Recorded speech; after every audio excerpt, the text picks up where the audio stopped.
Од генетски модифицираните организми, регистрирани во светски рамки, досега не е евидентиран ниту еден штетен случај врз здравјето на луѓето, рече денеска директорот на Агенцијата за храна и ветеринарство Зоран Атанасов. По трибината на оваа тема во Стопанската комора на Македонија, професорот Среќко Ѓорѓиевски од Факултетот за земјоделски науки и храна напомена дека се докажани поголеми штетни влијанија од употребата на хормоните и микотоксините, отколку од генетски модифицираната храна. Поред него, засега не се констатирани генетски модифицирани производи со штетно влијание во исхраната на животните. Противници на овој тип храна има, но над 95% од анализите покажуваат дека животните хранети со генетски модифицирани продукти не прават проблем.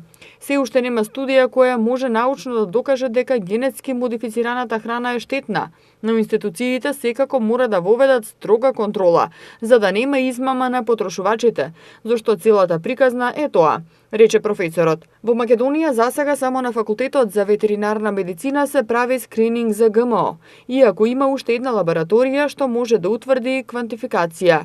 Домашните потрошувачи бараат подобро информирање и регулирање на областа, како и уредување на законската регулатива, додека стопанството е за усогласување со ЕУ легислативата, која строго предвидува, пред да се одобрат и пуштат во употреба ГМО, да се направат детални испитувања за евентуалните штетни последици по здравјето на луѓето. Агенцијата за храна и ветеринарство достави предлог правилник до владата со измени на регулативата според европската, но се уште, како што информира Атанасов, се чекаат мислењата од надлежните.